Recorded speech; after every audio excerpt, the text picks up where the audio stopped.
ஹரே கிருஷ்ணா. பகவத் தரிசனத்திலிருந்து ஒரு கட்டுரை. கிருஷ்ண உணர்வில் உறுதியை பயிலுதல். ஸ்தாபக ஆச்சாரியரின் உரை. கிருஷ்ண உணர்வு ஈடு இணையற்ற வரம் புத்தகத்திலிருந்து. வழங்கியவர் தெய்வ திரு ஆனாச்சானா பக்திவேதாந்த சுவாமி ஸ்ரீல பிரபுபாதா அவர்கள். ஒருவன் பௌதிக செல்வத்தின் இறுதி நிலையை அடைந்தவுடன் துறவிற்கான மனோநிலை அவனுக்கு இயற்கையாகவே வந்து விடுகிறது. பௌதிக உலகில் இரண்டு விதமான மனோநிலைகள் உள்ளன. ஒன்று போகா, புலனுகர்வு. மற்றொன்று தியாகா, பௌதிக உலகத்தை துரத்தல். சரியான வழிகாட்டுதலின்றி துறவை எவ்வாறு மேற்கொள்வது என்பதை ஒருவனால் அறிய முடியாது. முதலில் ஒருவன் இன்பம் தூய்க்க விரும்புகிறான். அதில் அவனுக்கு வெறுப்பு ஏற்படும் பொழுது அதனை துறக்கிறான். மீண்டும் துறவில் வெறுப்பு ஏற்படும் பொழுது சுவர் கடிகாரத்தின் ஊசல் ஒரு பக்கத்திலிருந்து மறு பக்கத்திற்கு ஆடிக்கொண்டுள்ளதை போல அவன் மீண்டும் இன்பத்தை அனுபவிக்க செல்கிறான். இவ்வாறாக இன்பத்தை அனுபவிக்கும் நிலை, துறவு நிலை ஆகிய இரண்டிற்கும் இடையே நாம் எல்லாரும் ஆடிக்கொண்டிருக்கின்றோம். திருட்டுத்தனமும் பைத்தியக்காரத்தனமும். பலன்களை விரும்பி செயலாற்றும் கர்மிகள் இவ்வுலகை அனுபவிக்கவும் இதன் பலன்களை சுவைக்கவும் விரும்புகின்றனர். அவ்வாறு பௌதிக இன்பத்தில் ஈடுபடுவதற்காக அவர்கள் இரவு பகல் முழுவதும் இடையறாது இங்கும் அங்கும் பயணிக்கின்றனர். மறுபுறம் இன்னொரு தரப்பினர், பெரும்பாலும் அதிருப்தியில் வாழும் இளைஞர்கள், இது போன்ற எந்த இன்பத்திலும் பங்கெடுக்க விரும்புவதில்லை. இவ்வாறாக இந்த உலகமானது போகத்தில் ஈடுபடுவோர், தியாகத்தில் ஈடுபடுவோர் என இரு பிரிவினரை கொண்டுள்ளது. இருப்பினும் இந்த இரு வழிகளில் எதை பின்பற்றினாலும் நாம் மகிழ்ச்சி அடைய மாட்டோம். ஏனெனில் நம்முடைய உண்மையான நிலை அனுபவிப்பதும் அல்ல, துறப்பதும் அல்ல. அனைத்தும் கிருஷ்ணருக்கு சொந்தமானவை என்பதாலும், நம்முடையது என்று ஒன்றும் கிடையாது என்பதாலும், நம்மிடம் உள்ள அனைத்தும் உண்மையில் கிருஷ்ணருடைய சொத்துக்களே. ஈஷாவாஸ்யம் இதம் சர்வம். மரம், செடி, கொடி, நீர், நிலம் இவற்றையெல்லாம் நாம் உருவாக்கவில்லை. அதனால் நாம் அவற்றிற்கு உரிமை கொண்டாட முடியாது. நம்முடையது என்று உண்மையில் எதுவுமே இல்லாத நிலையில் நாம் எதனை துறக்க முடியும்? இந்த உலகிற்கு வரும் பொழுது நாம் ஒன்றுமில்லாமல் வந்தோம். இங்கிருந்து செல்லும் போதும் ஒன்றுமில்லாமல் தான் செல்வோம். இடைப்பட்ட காலத்தில் இது எனது நாடு, இது எனது வீடு, இவள் என்னுடைய மனைவி, இவர்கள் என்னுடைய குழந்தைகள், இது எனது வங்கி இருப்பு என்று பலவற்றில் பொய்யாக உரிமை கொண்டாடுகிறோம். அத்தகைய உரிமைகள் பொய்யானவை. ஏனெனில் இந்த உலகிற்கு வரும் பொழுது நாம் வெறும் கையோடு வந்தோம். இங்கிருந்து செல்லும் போதும் வெறும் கையோடு தான் திரும்பி செல்வோம். அப்படியெனில் போக, தியாக என்பனவற்றின் பொருள் என்ன? வாஸ்தவமாக பார்த்தால் இவற்றிற்கு பொருளே இல்லை. போக என்பது திருட்டுத்தனம், தியாக என்பது நமக்கு ஒருபோதும் சொந்தமில்லாத ஒன்றை துரத்தல். இது பைத்தியக்காரத்தனம். முறையாக பயன்படுத்துதல். இது தொடர்பாக கிருஷ்ணர் நமக்கு பின்வருமாறு வழிகாட்டுகிறார். சர்வ தர்மான் பரித்யஜ்ய மாம் ஏஹம் சரணம் ரஜ. பகவத்கீதை 18.66. போகத்தையும் தியாகத்தையும் அடிப்படையாக கொண்டு நாம் பல்வேறு சமயங்களை, தர்மங்களை உருவாக்கியுள்ள போதிலும் அவை அனைத்தையும் கைவிட்டு கிருஷ்ணரிடம் சரணடையுமாறு நாம் அறிவுறுத்தப்படுகிறோம்.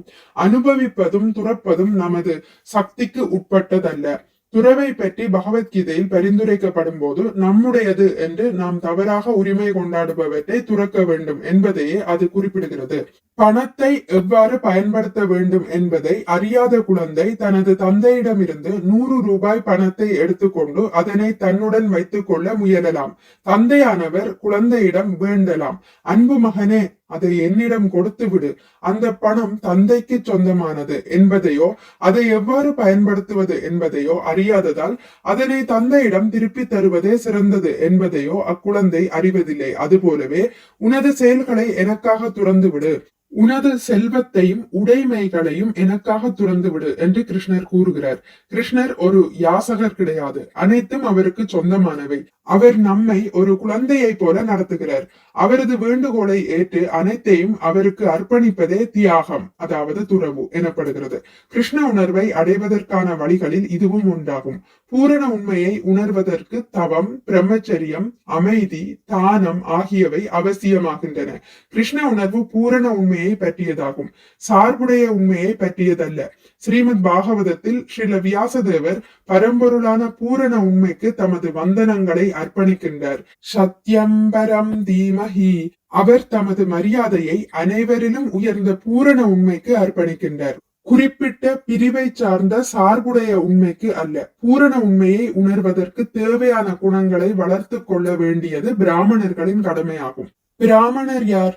பிராமணர் எனப்படுவோர் தூய்மை, வாய்மை, எளிமை, மனக்கட்டுப்பாடு, புலன் கட்டுப்பாடு, வேதங்களின் குறிப்பாக பகவத்கீதையின் மீதான நம்பிக்கை ஆகியவற்றை பயின்று தங்களை தகுதியுடையவர்களாக்கி கொள்ள வேண்டும். நானே முழுமுதற் கடவுள் என்று கிருஷ்ணர் கூறும்போது நாம் அவரை நம்பிக்கையுடன் ஏற்க வேண்டும். முட்டாள்தனமாக அல்ல, முழு அறிவுடன் ஏற்க வேண்டும். மேலும் அவ்வாறு ஏற்றிருப்பதை அன்றாட வாழ்வின் நடைமுறையில் செயல்படுத்த வேண்டும். பிராமணன் ஒருவன் பிறப்பினால் உருவாக்கப்படுவதில்லை, மாறாக கல்வி, பயிற்சி மற்றும் அறிவினால் உருவாக்கப்படுகிறான். இது பிறப்பை அடிப்படையாக கொண்டதல்ல, குணத்தை அடிப்படையாக கொண்டது. கிருஷ்ணர் இதனை பகவத்கீதையில் சுட்டிக்காட்டுகிறார்.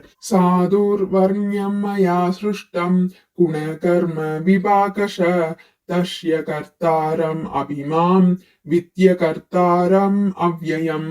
3 வித இயற்கை குணங்களுக்கும் அவற்றின் செயல்களுக்கும் ஏற்ப மனித சமூகத்தின் 4 வகை பிரிவுகள் என்னால் ஏற்படுத்தப்பட்டன. இம்முறையை படைத்தவன் நானேயாயினும் மாற்றமற்ற என்னை செயல்களுக்கு அப்பாற்பட்டவனாக அறிந்து கொள். பகவத்கீதை 4.13 கிருஷ்ணரே இவ்வாறு கூறுகிறார். ஒருவனிடம் பிராமணருக்குரிய குணங்கள் இருந்தால் மட்டும் போதாது, அவன் பிராமணனுக்குரிய தொழிலிலும் ஈடுபட வேண்டும். ஏனெனில் ஒருவனது குணங்கள் அவனது தொழிலின் மூலமாக தீர்மானிக்கப்படுகின்றன.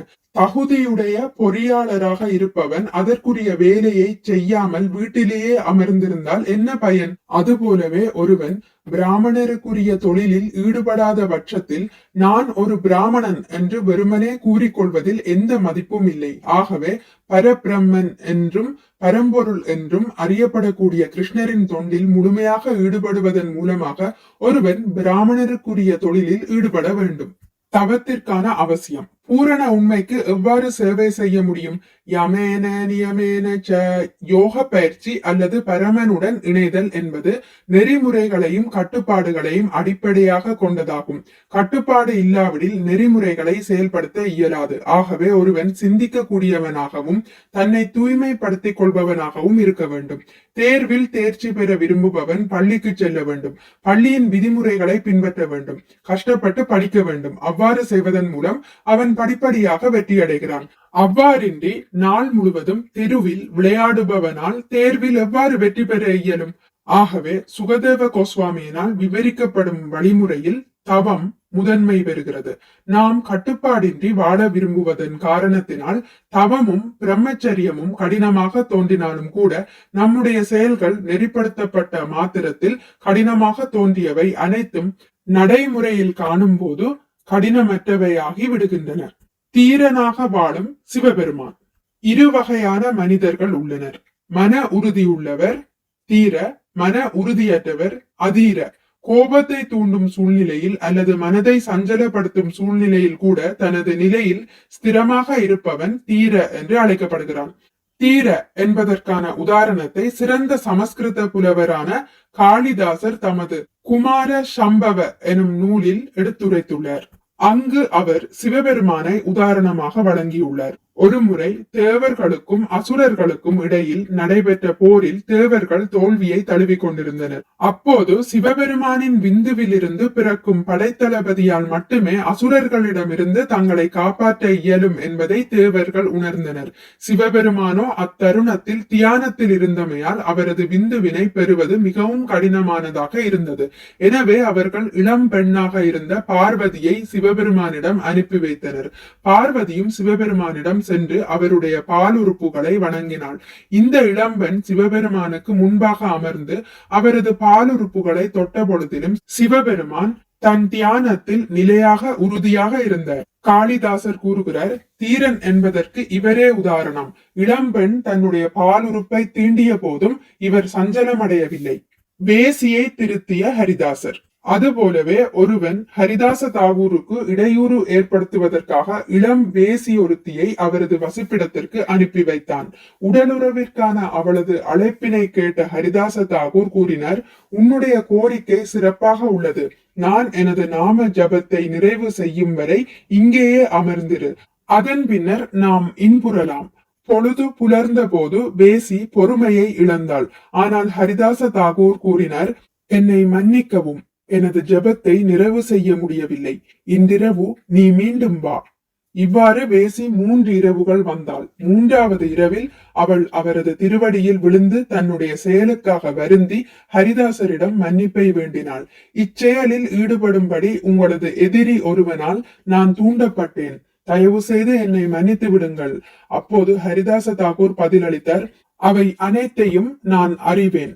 ஆயினும் உன்னை எப்படியாவது பக்தையாக மாற்றிவிட வேண்டும் என்பதற்காகவே 3 நாள் நீ இங்கே வருவதற்கு அனுமதித்தேன்.